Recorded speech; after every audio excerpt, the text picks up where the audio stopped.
Então hoje a gente vai falar sobre a raiz da amargura, como que a gente vence a raiz da amargura. E aí, antes de eu entrar na palavra e antes de eu entrar na leitura bíblica, eu quero contar uma história que talvez todo mundo que é pai vai entender o sentimento que há nisso. Imagina que você vai no pediatra, o pediatra olha o tímpano do seu filho ou da sua filha e fala: tímpano está furado. Notícia ruim, né? Um tímpano furado é uma notícia ruim. Mas imagina que no minuto seguinte o pediatra diz assim: e essa é a única razão pela qual teu filho ou tua filha não está com dor no ouvido. Porque o líquido da infecção que estava lá dentro, que causaria dor, teve por onde sair. E porque teve por onde sair, o ouvido não está doendo. Aí vem um alívio, porque dor de ouvido, galera, dor de ouvido é de levar à loucura. Dor de ouvido é algo que, quando a Bela e o Isaac tinham, eu entrava em desespero, porque eu não tinha o que fazer, e eu abraçava e dava remédio, botava aquela bolsa de água quente, e chorava, e eles choravam, e eu entrava em desespero por eles. Quando eu tinha dor de ouvido, nossa, eu queria poder arrancar o ouvido como se eu pudesse arrancar a dor. Então vê que interessante. Deixar aquilo que está machucando sair pode ser o que nos ajuda a lidar com a dor. Nos ajuda a amenizar a dor. Faz sentido o que eu estou falando? E aí vamos ver o que está escrito em Jó 10, versículo 1. Está escrito assim: a minha alma tem tédio à minha vida. Darei livre curso à minha queixa. Falarei com amargura da minha alma. Nessa fase da vida, era aquela fase que Jó estava perdendo tudo. Ele, nesse momento, ele não esconde, ele não põe embaixo do tapete o seu desgosto e a sua frustração, mas ele dá vazão à sua queixa. Ele se expressa, ele pega essa amargura que está dentro dele e coloca para fora. Sabe a inflamação do tímpano rompido que eu acabei de explicar? Ele deixa aquela amargura vazar e coloca para fora. Isso é uma das coisas que a gente vai pensar hoje com essa mensagem. A mágoa que nos leva à amargura, ela nos desconecta de quem nos magoou. Faz sentido? Se alguém me magoa, essa mágoa que é criada me leva a me desconectar dessa pessoa. A gente pode perder a admiração, o respeito, o apreço por essa pessoa que nos magoou, que nos feriu. A gente esquece de tudo de bom que essa pessoa fez por nós. Nos últimos meses, anos, nas últimas semanas, nos últimos dias. E a gente guarda a última memória. O ser humano, ele tem essa tendência de guardar a última memória. Então, aquilo que nos magoa é aquilo que a gente vai, no momento que a gente é magoado, é a memória que fica. E tudo que aconteceu antes, a gente tende a colocar menos peso na balança por aquilo. E essa alma amargurada, ela destrói pontes. O que é uma ponte? Uma ponte é feita para conectar um lugar no outro. E no nosso relacionamento com pessoas, a gente cria pontes também. Coisas que nos conectam. Coisas em comum, coisas que a gente gosta, lugares que a gente vai. E a gente se conecta dessa forma.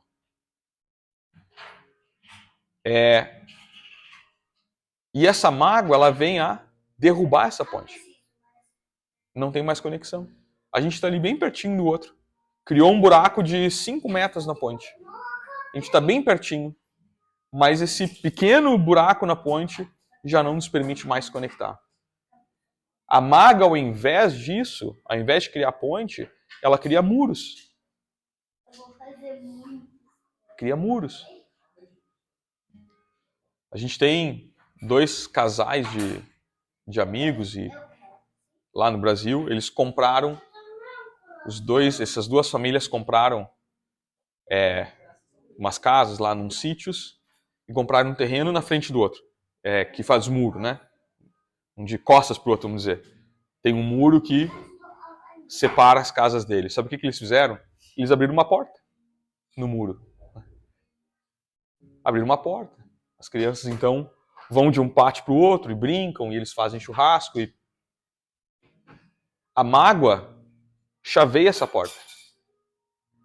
Aquilo que antes era um fluir, que era uma coisa bonita, que era um relacionamento saudável, que nos fazia bem, agora está com essa porta chaveada.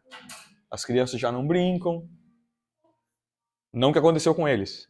Graças a Deus que não aconteceu. Só estou usando isso como exemplo. Isso é a mágoa. A mágoa, ela não constrói ligação, ela acaba com as ligações. Ela destrói casamentos, ela afasta amigos, ela arrebenta ministérios. E deixar a alma se expressar e dar vazão à sua queixa é melhor do que deixar ela guardada até nos implodir. Lembra do ouvido que eu expliquei?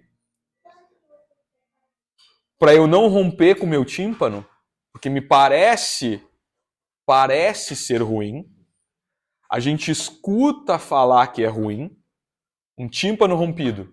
Nossa, que pena, nossa, que horror, precisa de cirurgia, o que vai fazer? Então, para aquilo que nos parece ser ruim, a gente não quer que o tímpano rompa, a gente não quer extravasar nossa amargura, e aquilo fica dentro. No tímpano causa inflamação e dor. E a mágoa, o sentimento ruim, contido dentro do nosso coração, também leva o nosso coração a adoecer. Essa amargura, ela se torna veneno para a alma. Um veneno que penetra e contamina esse nosso interior amargurado. A amargura traz morte, enquanto o amor cura. Olha o antagonismo dos dois. Amar cura. Quando a gente troca as amarguras pelo amor, principalmente o amor de Deus, nós somos curados. E a gente é curado das mais profundas feridas. E a gente é tão libertado para viver o novo. O novo do relacionamento. Uma segunda porta aberta naquele muro. Uma porta maior. Uma nova ponte, mais bonita que antes, mais fortalecida que antes. Vamos ler o que está lá em Ruth 1, primeiro capítulo, de 1 a 5.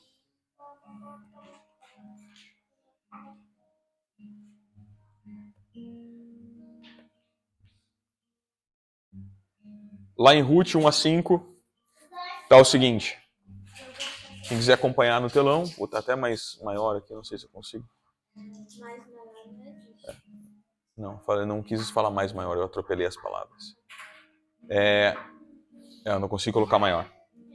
Mas vamos lá, o que diz em Ruth 1, de 1 a 5? Diz assim: sucedeu que, nos dias em que os juízes julgavam, houve uma fome na terra, pelo que um homem de Belém de Judá saiu a peregrinar nos campos de Moabe, ele, sua mulher e seus 2 filhos. E era o nome deste homem Elimeleque, e o nome da sua mulher Noemi, e os nomes dos seus 2 filhos Malom e Quiliom, efrateus de Belém de Judá. E vieram aos campos de Moabe e ficaram ali. E morreu Elimeleque, marido de Noemi, e ficou ela com seus 2 filhos, os quais tomaram para si mulheres moabitas, e era o nome de uma Orfa e o nome da outra Ruth. E ficaram ali quase 10 anos.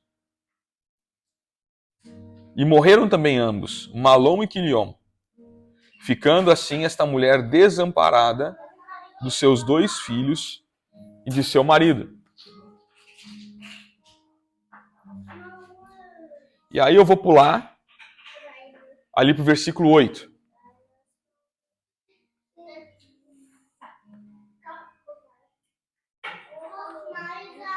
O versículo 8 fala assim, de 8 a 10.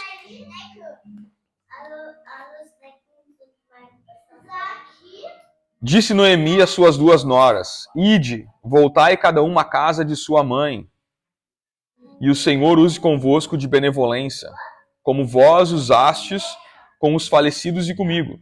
O Senhor vos dê que acheis descanso cada uma em casa de seu marido. E beijando elas, levantaram sua voz e choraram. E disseram-lhe: Certamente voltaremos contigo ao teu povo. Eu vou pular mais um pouquinho. Vamos ler o 19 e 20.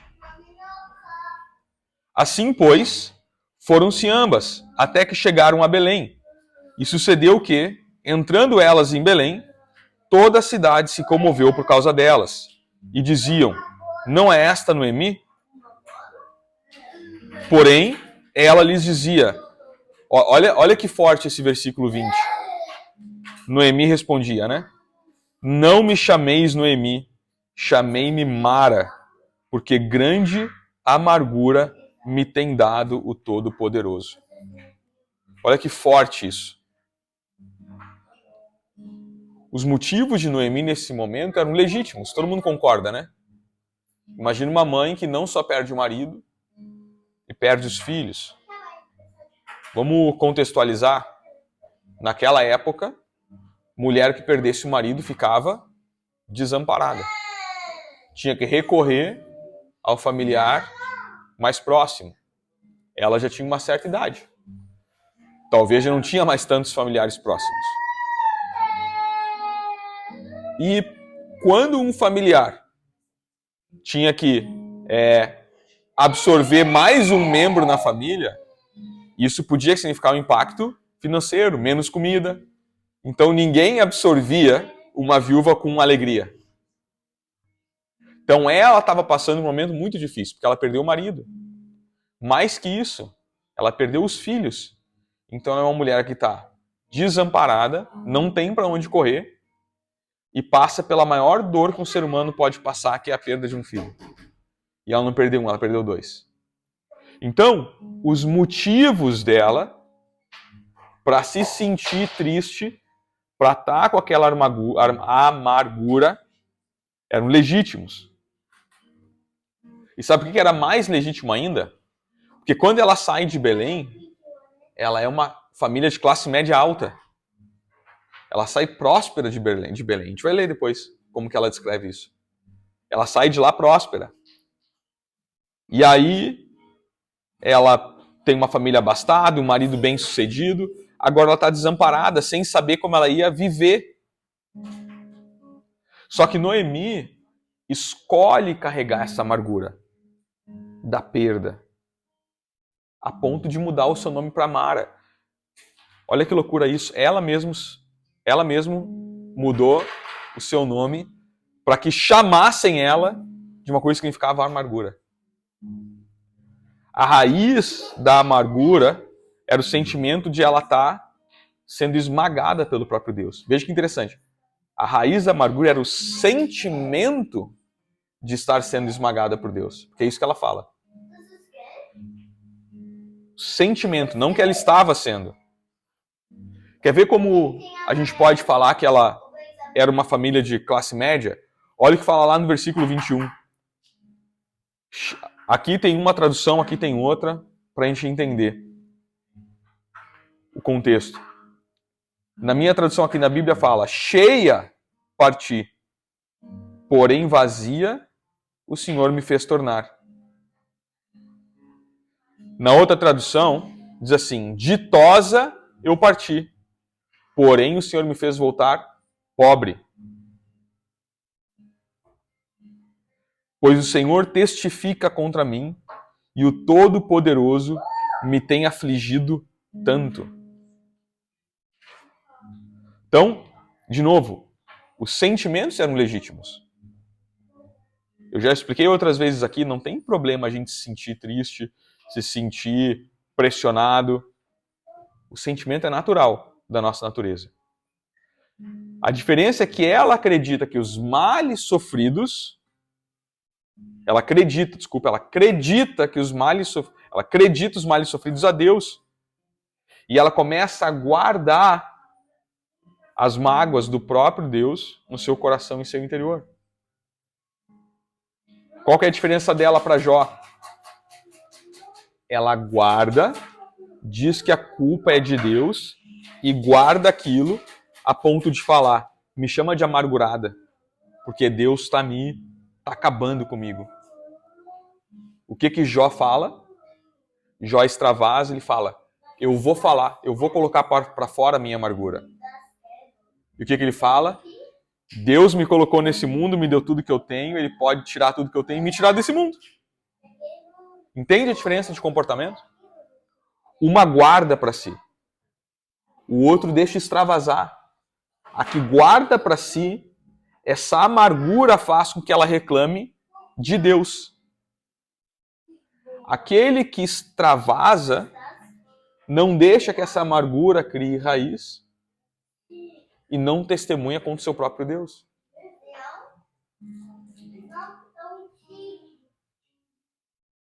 E essa amargura é e tem sido a fonte de muito mais problema do que a gente pode imaginar.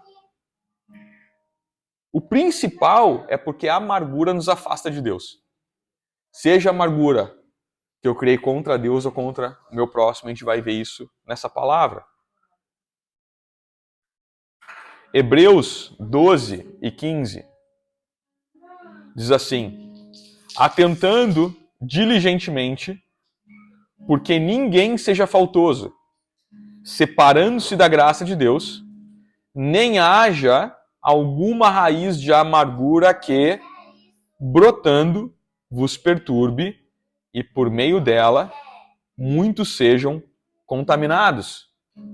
Ops.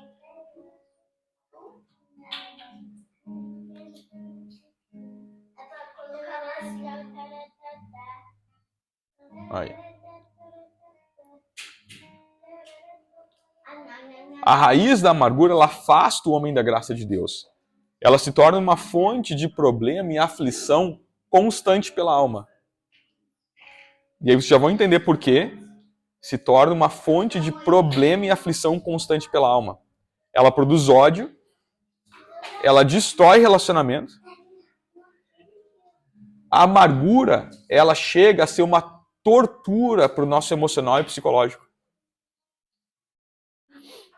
Ela atormenta o nosso psicológico. Atormenta. Filha, no Harry Potter, como é que é aquele nome daqueles espíritos que ficam atormentando? Nossa, nem eu sei mais. Lembra que tinha? Sim, aqueles Dementadores, eu acho. Galera, quando Satanás ele encontra a brecha da amargura, ele coloca os seus espíritos para nos atormentar. Literalmente. Aqueles pensamentos ruins que a gente vai sendo bombardeado são os atormentadores que estão usando a amargura, a raiz da amargura no nosso coração para nos afastar de Deus. Aquilo que a gente alimenta, cresce e se fortalece. E se a gente alimentar a amargura ou deixar a amargura ser alimentada, ela cria raiz e ela transforma a pessoa. A amargura transforma uma pessoa. Uma pessoa que era doce, amável, começa a apresentar frieza, começa a apresentar indiferença, severidade, falta de perdão, rancor, ressentimento. Essa pessoa começa a ficar triste, solitária. Essa pessoa começa a desconfiar de todo mundo. Tudo isso leva para isolamento. Isolamento leva para depressão.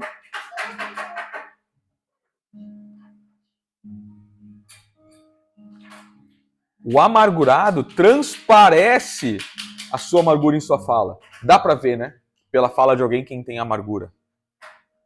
Quando o assunto não resolvido dentro dele está em pauta, até a fisionomia da pessoa muda.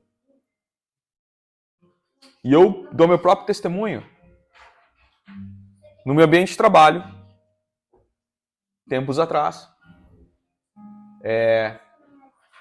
estávamos passando uma situação bastante complexa. E estávamos passando por um momento de uma liderança questionável, inclusive do ponto de vista ético. E eu e um colega meu, a gente começou a ficar muito frustrado com isso.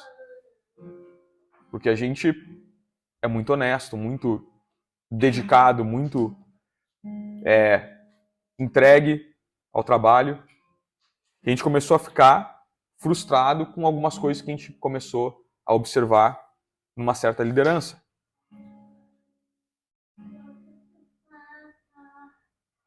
E em certa reunião eu estava amargurado com aquela situação, por algumas coisas que eu escutei, que não foi nem para mim, foi para esse meu colega. Eu escutei coisas que eu falei, Jesus. E aquilo começou a me afetar e me magoar também, a situação toda.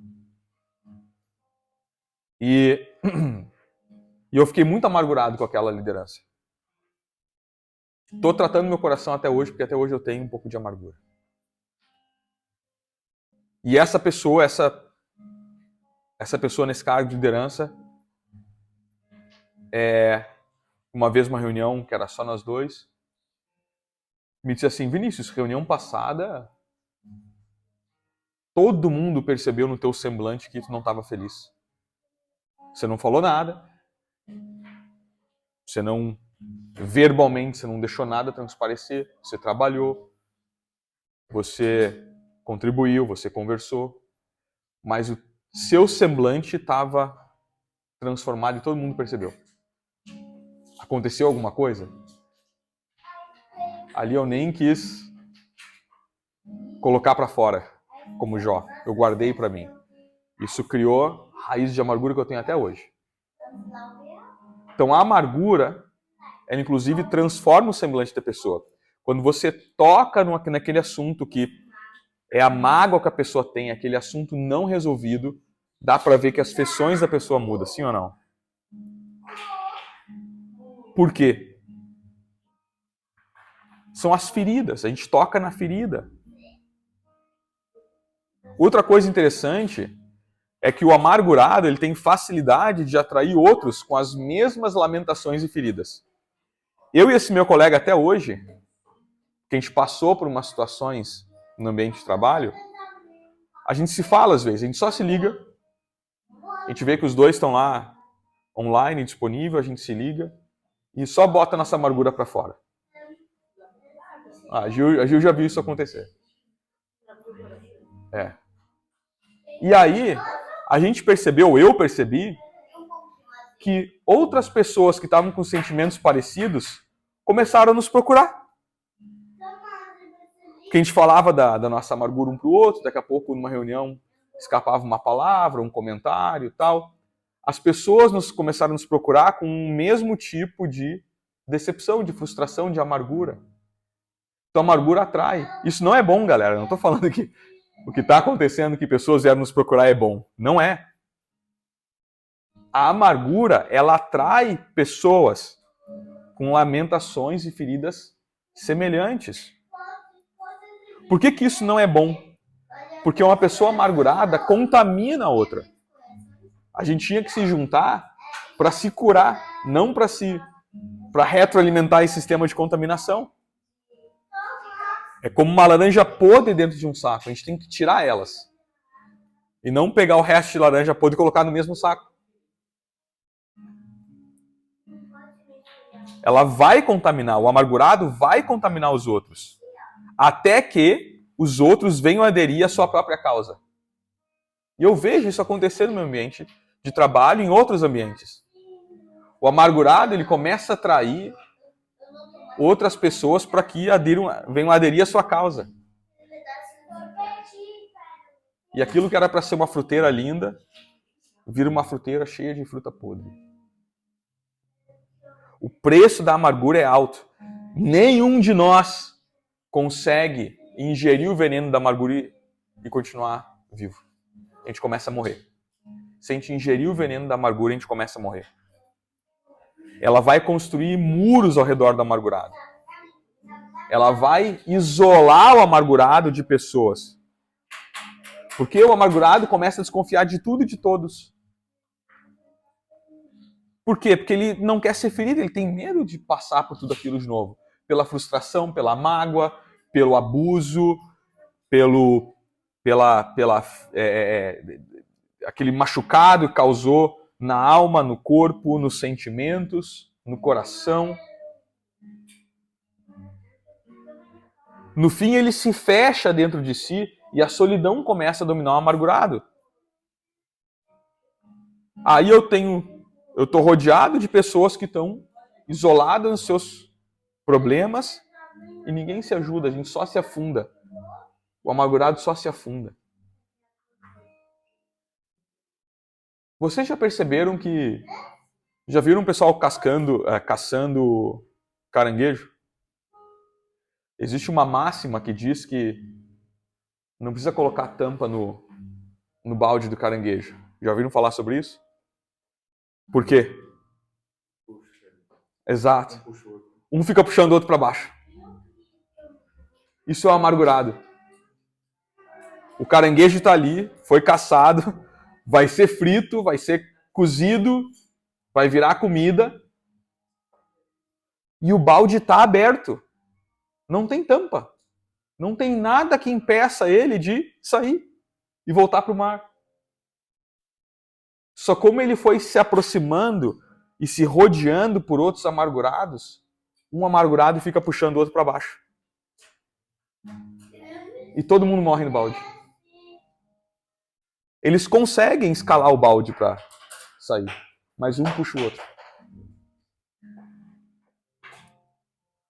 Onde tem amargura, vai ter relacionamento rompido. Uma pessoa amargurada não pensa na consequência de romper relacionamento. Principalmente, mesmo relacionamento que é importante para ela. A pessoa amargurada, ela rompe sem pensar, sem pesar. Por ímpeto, ela vai excluindo pessoas da sua vida. Ela sofre por esses relacionamentos rompidos. E aí, um abismo vai chamando o outro. Assim como o caranguejo. Por fim, esses relacionamentos rompidos trazem treva para a vida da pessoa. Olha o que está lá em 1 João 2:11. Aquele, porém, que odeia seu irmão está nas trevas e anda nas trevas, e não sabe para onde vai, porque as trevas lhe cegaram os olhos. Enquanto eu manter a minha amargura, e aqui não está falando que a gente tem motivos, aqui está falando quem odeia o seu irmão está nas trevas. Eu tenho motivo para odiar meu irmão? Óbvio que eu tenho. Pessoas que me magoaram, é óbvio que eu tenho motivo para odiar elas. Só que se eu ficar com esse ódio, eu estou me colocando nas trevas. Eu estou andando nas trevas, eu não sei para onde eu vou. Por isso que é importante perdoar. Quando a gente escolhe o rompimento de relacionamento, a gente escolhe odiar. E romper relacionamento, vamos entender o seguinte. Até para a gente não contradizer aquilo que falamos no retiro, uma semana depois do retiro. Existem relacionamentos que não são saudáveis. A gente se descola desse relacionamento.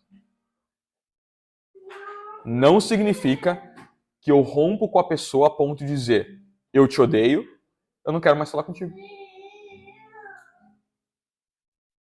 Eu tenho um caso de uma pessoa que me feriu, eu rompi, no sentido de não convivo mais. No início foi um rompimento difícil, foi um rompimento total, com ódio. Hoje, para mim, depois de algumas interações que eu tive com essa pessoa, hoje para mim é o seguinte: essa pessoa está perdoada, então não estamos rompidos, só não convivemos. É diferente daquele rompimento para dizer rompi, não quero nunca mais ver tua cara, nem pintado de ouro, não quero mais nunca escutar tua voz, sempre que a gente se vê vai ter discussão, não se aproxima de mim, não dirige a voz para mim. Esse é o rompimento que, de acordo com 1 João, nos faz andar nas trevas. Não significa que o relacionamento ruim, a gente não pode simplesmente parar de conviver, mas a gente continua orando pela pessoa, conversando quando necessário, intercedendo pela vida dela se ela está passando por dificuldade. Tá claro? Muitos creem que a quebra de um relacionamento, dessa maneira, com ódio, com amargura, que eu acabei de explicar, muitos acreditam que essa quebra traz pouca consequência para as nossas vidas. O que não é verdade. A quebra de um relacionamento nos afeta. Por quê? Porque a gente não vê a gente mesmo, nem ao outro, como a gente é ou como a outra pessoa é. A gente coloca o óculos da amargura para olhar no espelho, a gente coloca o óculos da amargura para olhar para outra pessoa. O nosso julgamento se torna errôneo sobre as nossas ações e as ações da outra pessoa. A vida perde o sentido, a direção. Tudo começa a se tornar confuso e sem orientação. Quer saber outra coisa que acontece? A gente se torna insensível. Outro perigo da amargura. Não se pode ter uma série de relacionamentos quebrados sem se tornar insensível. A pessoa fica inconsciente da ferida que está causando nos outros. A insensibilidade da alma significa que a pessoa perdeu a capacidade de sentir. A alma dela não sente, a alma dela está morta. E muitas vezes a gente se magoa por não acontecer coisas que a gente gostaria que acontecesse. Às vezes não é nem culpa do outro. A gente criou uma expectativa, a expectativa não foi atendida e a gente cria mágoa e amargura. Lembro de uma situação com a Gil, com uma amiga nossa, que teve umas trocas de palavras entre um grupo de mulheres. E aí, uma amiga nossa rompeu com a Gil. Passava para a Gil, não dava nem oi ou só. E era a pessoa que morava na frente da nossa casa. Só levantava a mão assim, tipo, não dava nem oi. A pessoa que a gente frequentava a casa, frequentava a nossa casa, só passava. E aí a Gil foi lá e se conversaram. O que a pessoa falou? Ah, mas é que eu esperei que você, como minha amiga, fizesse isso, reagisse dessa maneira e você não fez. A Gil não tinha falado nada. Mas ela criou a mágoa por quê? Porque ela criou a expectativa. Às vezes, a gente se magoa por não receber de Deus o que a gente esperava receber. Da mesma forma, eu crio expectativa, eu oro para Deus e digo, Deus fala comigo, faz esse pano amanhecer molhado e o chão na volta seco para me dizer que essa é a direção. E os dois amanhecem secos. A gente criou expectativa de que Deus ia responder daquela maneira, porque a gente viu ele responder dessa maneira uma vez na Bíblia.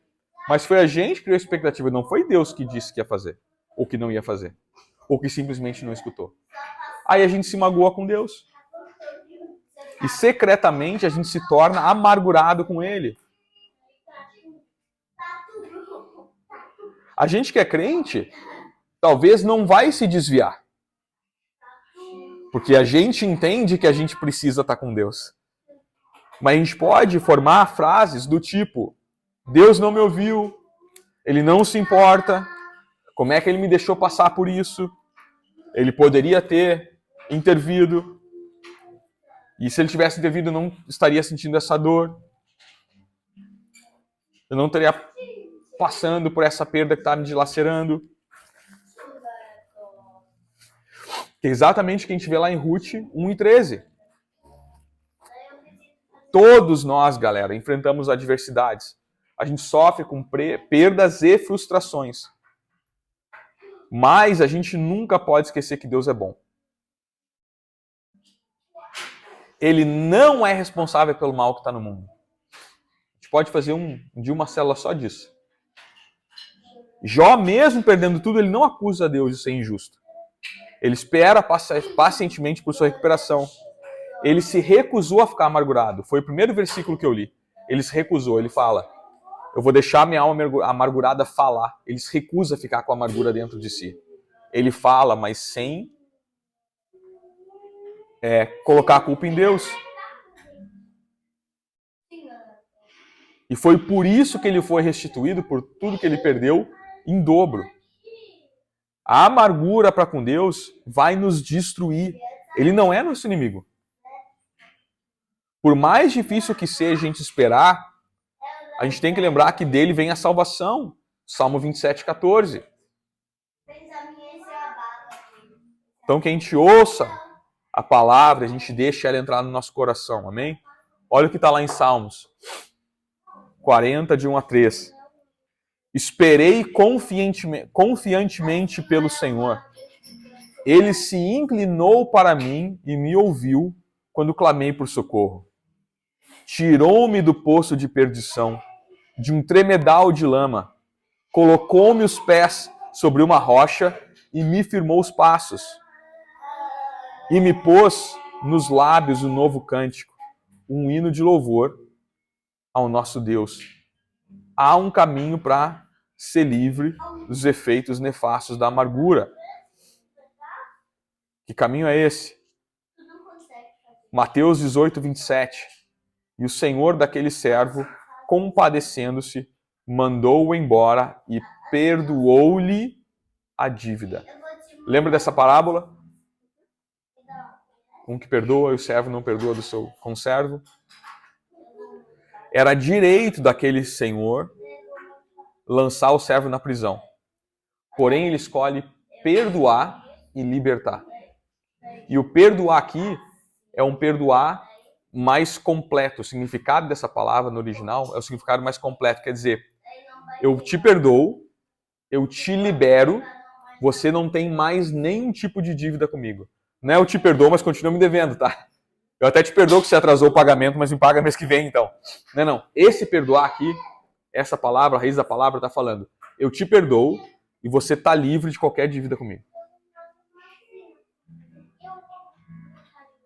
Naquela época, quando alguém não tinha dinheiro para perdoar uma dívida, ou para pagar a dívida, tinha que vender esposa e filho como escravo. Às vezes tinha que se vender como escravo. E aquele senhor solta o seu servo, deixa livre, liberta. Assim como a gente tem que libertar alguém de alguma coisa. Quando uma pessoa está presa em nós, a gente tem que soltar ela, deixá-la aí, não segurar. O apóstolo Rina, falando desse assunto, ele usou uma analogia muito interessante. Ele falou assim, é como se a gente tivesse agarrado num cavalo que está nos dando patada e a gente não quer largar o cavalo. A gente só vai se machucar. Deixa aí, perdoa. Isso é o legalista. Não, mas é meu direito. Mas é meu direito. Tem que me pedir perdão. Tem que me restituir isso. Essa pessoa me causou essa dor. Essa pessoa abusou de mim. Essa pessoa foi desonesta comigo. Foi injusta comigo. Não, tem. E eu fico ali, legalista, abraçado naquilo. Ao invés de falar, cara, quer saber? Let it go. Já dizia a Frozen, é. Let it go. Então. É isso. Cara, deixa, vai ficar agarrado no cavalo tomando patada. Aquele senhor soltou o servo, deixou livre, libertou.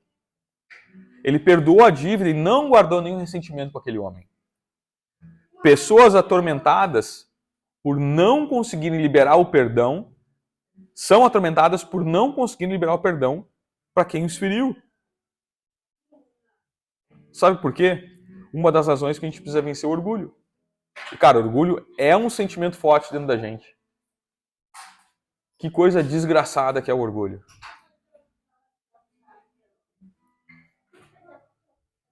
Quando a gente é desonrado, a gente quer destruir quem tentou nos destruir. Isso também vem do orgulho. Cara, se a pessoa fez isso comigo, isso não vai ficar assim, não. Porém, perdoar, deixar ir embora, desculpar, são exemplos da graça de Deus. Não há condição alguma para que o pecador pague o que ele deve a Deus. Deus, o qual tinha o direito de nos lançar no inferno. Desde o momento que Adão e Eva comeram a maçã. Deus, ele tinha o fruto, não a maçã, o fruto. O fruto. Deus, ele tinha o direito. O que Deus faz?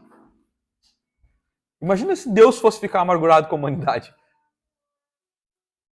Deus, ele tem todo direito. Ninguém tem mais direito que Deus.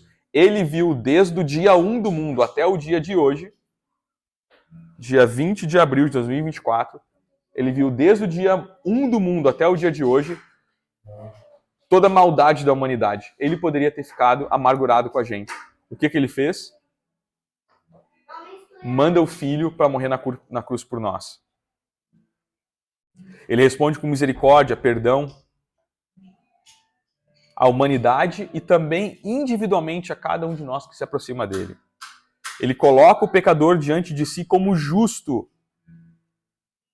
e transforma em um filho. Ele nos traz para perto, nos chama de filho, nos dá acesso ao trono na hora que a gente quiser. Cara, como a gente não valoriza isso? Quando a gente dobra os nossos joelhos e se coloca em oração, a gente está num momento de extrema honra. Vocês lembram, na Bíblia, o medo que as pessoas tinham de entrar na presença do rei? Entrar na presença do rei poderia significar morte. Se o rei não gostasse do tom da voz, da roupa, da notícia, às vezes era só um mensageiro, a pessoa podia morrer. Entrar na presença do rei era para poucos e todo mundo entrava com medo. O nosso rei, ele nos deixa entrar na presença dele a qualquer momento, com qualquer pedido. E a gente não valoriza isso.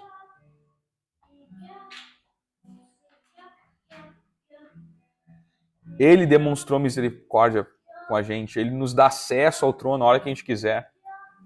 Sobre essa parábola de Jesus, vocês já ouviram falar sobre o valor equivalente nos dias de hoje daquelas dívidas? Alguns comentaristas falam que a dívida principal equivale a uma parábola, mas Jesus, ele torna essa diferença grande para a gente entender o que Cristo fez para a gente. Aquela primeira dívida era de mais ou menos 10 milhões de dólares. O que Jesus explica era o equivalente a que seria hoje 10 milhões de dólares. A dívida do conservo, sabe quanto seria? O equivalente a 18 dólares. E aí Cristo coloca o que Deus fez pela humanidade. Tem como comparar 18 dólares com 10 milhões de dólares? Não tem. A gente nunca vai conseguir saldar a dívida do nosso pecado com Deus, mas Ele nos perdoa e manda Jesus para morrer na cruz. O que a gente pode dar é 18 dólares ao invés de 10 milhões. Nunca. Uma vez eu fiz a conta de quanto o Ronaldinho ganhava, depois eu fiz uma conta de quanto o Neymar ganhava, eu falei assim, cara, eu vou ter que viver 100 anos para fazer o que o cara faz num mês. É a mesma coisa. Vai passar nossa vida toda, nossos 18 dólares, nunca vai pagar a dívida de 10 milhões. Não tem nada que a gente faça que pague a nossa dívida do pecado, mas Deus é misericordioso, não guarda amargura e nos perdoa. Por que a gente quer sua criatura, sua criação, seu filho, vai agir de maneira diferente? Quando a gente recebe perdão de Deus, a gente precisa cuidar para perdoar também quem nos feriu e nos magoou. Deus nos perdoou muito mais.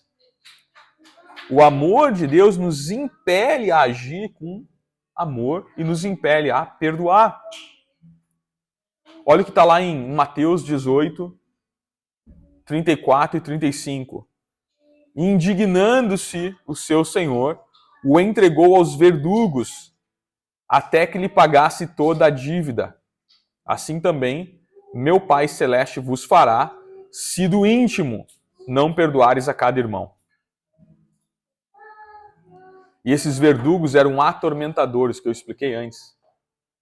Deus está falando, cara, se você não perdoar, se deixar a amargura da raiz no coração, você vai ser atormentado. Eu vou te entregar para os atormentadores. Espíritos malignos que vão ficar na nossa mente, nos destruindo, nos afastando de Deus. Se a gente se recusar a perdoar, isso libera espíritos atormentadores em nossas vidas. E eles atuam na vida de quem se agarra aos seus direitos, recusando a perdoar, se recusando a ter misericórdia. Muitos estão sofrendo tormento porque não perdoaram. E isso vira amargura. Essas pessoas mantêm feridas do passado, levando uma vida cheia de amargura, ódio e raiva. E não tem nada que vai ajudar. E, infelizmente, muitas ou não conhecem a Deus, ou não dão um crédito que deveriam dar para Deus, porque elas vão buscar outras soluções. Droga, bebida, prostituição. Nada vai ajudar elas. Satanás encontrou uma forma para atormentar por intermédio da amargura. Só Deus tira elas dessa situação. Enquanto as feridas forem lembradas, haverá ligação com o passado e não haverá liberdade para se viver o presente e o futuro. Vou repetir. Chave para a gente ir para o final.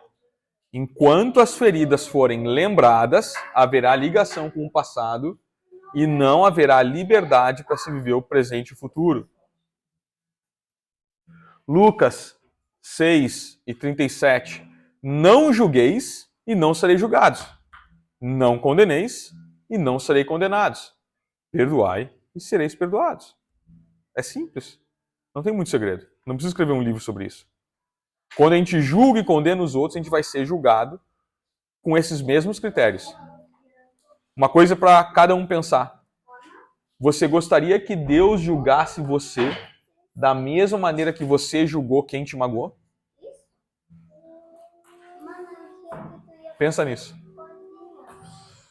Eu não.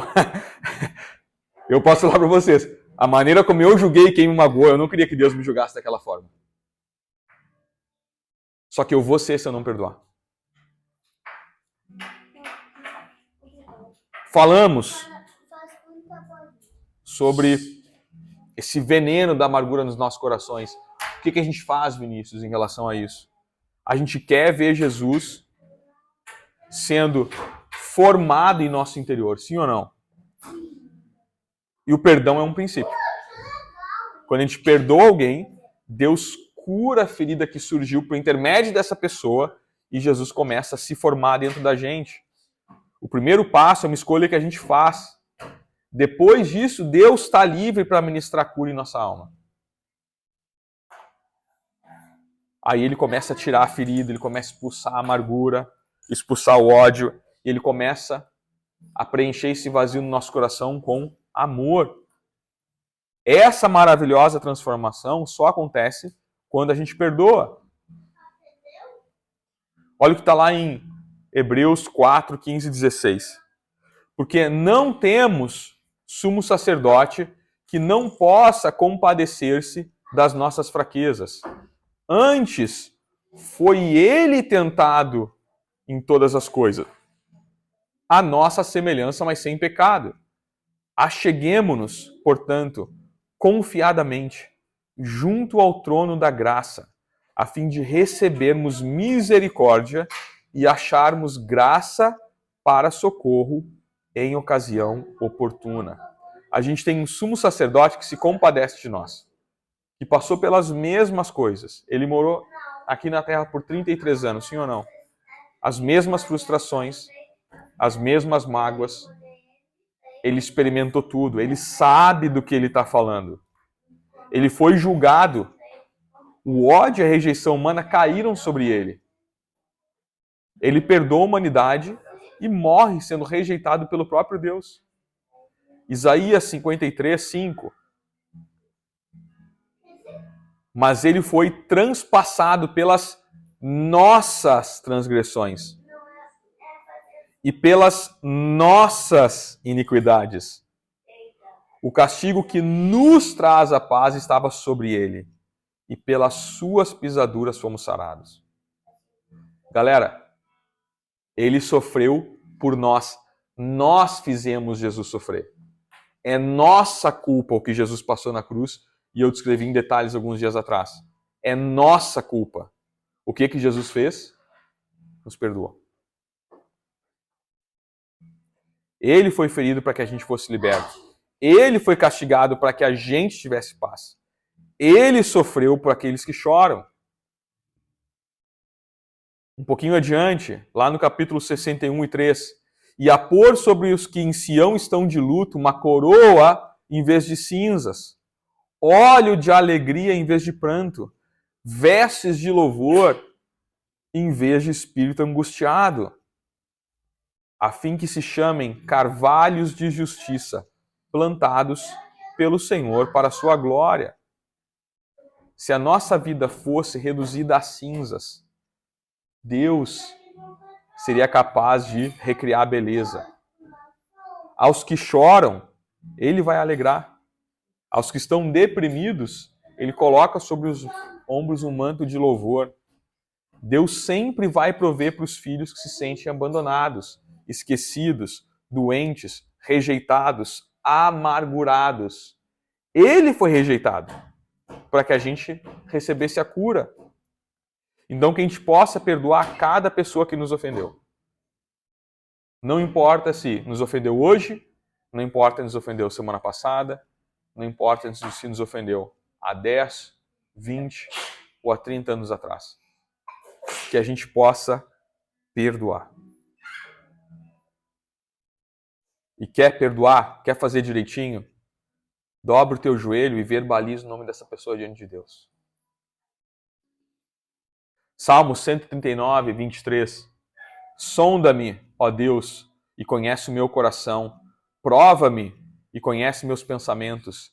Vê se há em mim algum caminho mau e guia-me pelo caminho certo. E esse caminho mau é a amargura no coração, porque ele está pedindo para sondar o seu coração. É a amargura que o salmista aqui está escrevendo. Caminho mau é aqui é literalmente caminho da dor. A gente precisa apresentar a Deus cada ferida.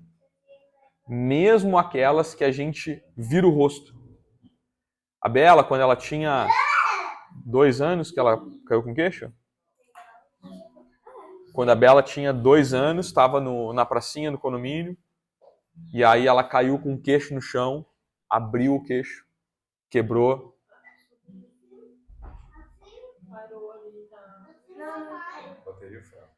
A bateria tá fraca, só 20%.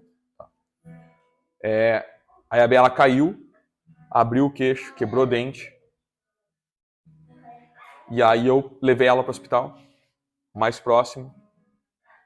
E aí ela agarrava em mim com dor e com medo, porque iam dar ponto. E ela com 2 aninhos. Eu chamei a Gil e falei, cara, fica com ela porque eu não consigo. Eu não conseguia ver a dor e o desespero dela. O meu amor por ela, o meu sofrer por ela tanto, que eu preferia virar o rosto. Tem dores no nosso coração que estão enterradas dessa maneira. Que dói tanto, que a gente vira o rosto para a dor, a gente não quer nem olhar para ela e pensar sobre ela. E o que Deus está te convidando hoje é, olha para essa dor, tenha coragem de parar de virar o rosto para isso, fingir que essa dor não existe, olha para essa dor, olha para essa ferida olha para isso que aconteceu contigo e apresenta diante de Deus. Amém? Verbaliza para Deus. Se foi alguém que te feriu de maneira tão profunda, verbaliza o nome dessa pessoa para Deus. A gente precisa aceitar que nós somos amados por quem nós somos e não por aquilo que a gente pode fazer. A gente não precisa se esforçar para sentir o amor de Deus. Ele nos ama por quem a gente é. Ele nos projetou. Ele nos planejou. Ele me viu quando o meu osso desse braço era desse tamanho e era mole. E ele me viu me formando e ele viu os cabelos brancos tomarem conta da minha cabeça e da minha barba, e a minha barriga crescer. Ele viu tudo isso. Independentemente do que eu faço ou posso fazer, ele me ama. Então, ele coloca diante de nós esse amor para que a gente se achegue a ele e demonstre o nosso amor pela obra da cruz por ele e diga: Senhor, eu entendo tudo que o Senhor faz por mim e eu quero ter o caráter de Cristo e eu quero perdoar. E eu quero me livrar disso que machuca o meu coração. Romanos 8:32. Aquele que não poupou o seu próprio filho, antes por todos nós o entregou, porventura não dará graciosamente com ele todas as coisas? Então que a gente possa ir até ele, receber esse amor. Ele nos remiu para ter comunhão com ele. Que a gente possa abrir o nosso coração, compartilhar com ele a nossa ferida, os nossos segredos. Que a gente acha que é segredo, mas para Deus não é, né? A gente acha que virando a cara para aquilo que nos machucou, para aquela dor, para aquele trauma, aquela ferida, que Deus não vai tocar. Ele sabe. E ele se importa. E ele se preocupa. Então que a gente perdoe e aceite isso. Mateus 19:19. Honra teu pai e a tua mãe e amarás teu próximo, como a ti mesmo. Como é que eu vou amar meu próximo se eu não consigo nem me amar? A amargura, a ferida no coração, ela leva a gente a perder amor por nós mesmos. Então eu quero que vocês se olhem na frente do espelho hoje e digam assim: cara, eu me amo. Eu me amo. Apesar dos meus defeitos, eu me amo. Apesar de mim mesmo, eu me amo. Começa a te amar. Deixa essas coisas do passado para trás. A gente é obra na mão de Deus. Que a gente pare de nos rebaixar e nos odiar pelos nossos erros, nossas imperfeições ou a nossa amargura. Das nossas cinzas, Deus vai começar algo novo. Isaías 61:10. Regozijar-me-ei muito no Senhor. A minha alma se alegra no meu Deus, porque me cobriu de vestes de salvação e me envolveu com um manto de justiça, como noivo que se adorna de turbante, como noiva que se enfeita com suas joias. As feridas podem ter sido causadas na nossa infância, em algum lugar muito profunda, mas não importa, Deus vai curar, amém? Deus pode curar a memória, o laço da opressão. A gente vai lembrar, mas não vai doer. Que a gente possa receber dele. O que fere é o sentimento sem consolo, sem ser ajudado por ninguém. E Deus está te falando, você não está sem consolo. Eu estou contigo. Quando as nossas crianças caem e machucam o joelho, machucam o cotovelo, começa a chorar, sim ou não? E se desesperam. E vê o sangue, ou vê que ficou vermelho, e choram mais alto ainda. O que a gente faz? A gente dá anestesia para eles? A gente dá uma droga para eles? O que a gente faz? Consolo. A gente abraça e diz: meu filho, vai ficar tudo bem. A dor vai passar.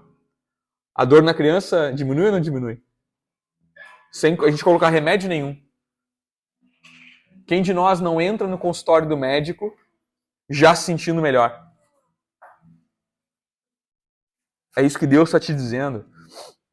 Meu filho, eu estou te abraçando. Isso vai parar de doer. Vem aqui, libera o perdão. Esquece, eu vou apagar essa memória. Eu vou apagar a dor da memória. O que quer dizer isso? Deus está dizendo, você até vai lembrar, mas não vai mais doer.